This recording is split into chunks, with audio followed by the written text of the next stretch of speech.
My name is Bill Wilmot, an implementation specialist at CAST. I'm excited that teams are taking a new step forward in their learning by trying out our Looking at Student Work protocol.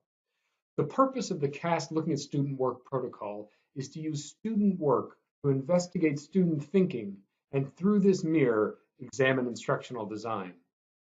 A teacher brings a collection of student work in response to a single prompt or assignment to their team. Using this work as a lens, a team will identify barriers and implications for redesign and further learning. The assignments that the team examines also serve as examples of intentional UDL practice from which to learn. There are also ways to integrate a similar process of looking at student work into the instructional rounds protocol to provide a richer picture of the student experience and learning. Talk to your implementation specialist about this if you're interested in trying it out. Now, let's look at the details of the protocol. The teacher designer who's bringing the work starts with a short introduction with basic context like grade level, the purpose of the assignment within the unit, was it a final assessment or initial formative work?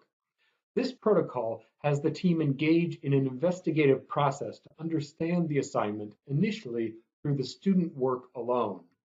So the designer does not reveal the goal or the details of the assignment itself.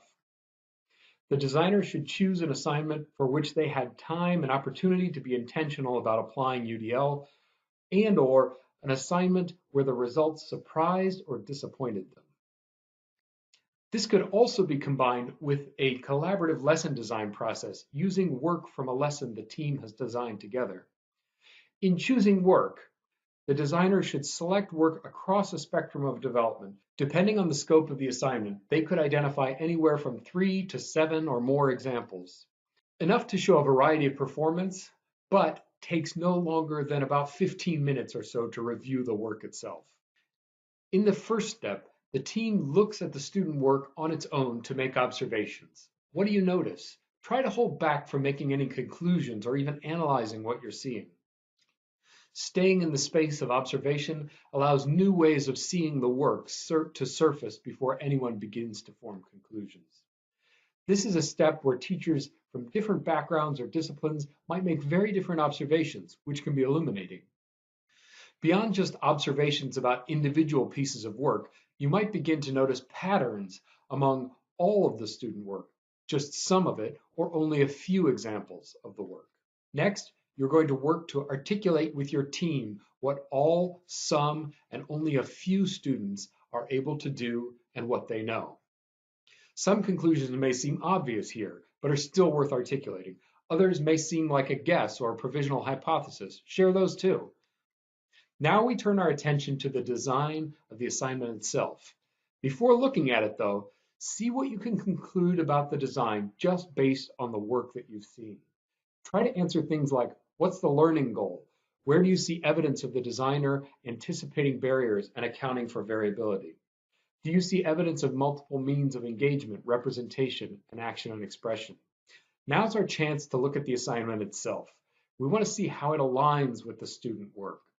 First, give the designer the opportunity to offer their reflections. What do they see now that they didn't think of when they were designing? Are there things they would do differently? Next, look at the assignment as a team. Before proceeding, take a moment to ask clarifying questions of the designer. Then, dive in and examine the design itself. Did you see the designer anticipating barriers and offering options? Which ones and why? How do these align with the guidelines? Why did they focus there? Were there any surprises in the design? What options did students actually choose and why? Then, based on what only some learners knew and were able to do, are there still barriers that could be designed for? Finally, discuss the implications for your examination of this work. There may be at least 3 different kinds of implications. 1, implications for redesign. How would you redesign this assignment and learning experience? Are there additional options that you would add? Where on the guidelines would you focus your additional design time? 2, implications for further instruction. What would be the next step in instruction based on the work that you saw? Are there ways to anticipate barriers and offer options in the design of this next step? This is what we as teachers think about every day in response to student work. Finally, implications for additional learning. Where did we see opportunity for additional options? What part of the guidelines would we focus additional design time, and therefore, how can we expand our knowledge and practice in that area? This can be an individual or a collective team decision. Thank you for trying out the Looking at Student Work protocol. Please reach out to me or your implementation specialist if you have any questions about the process as you get started.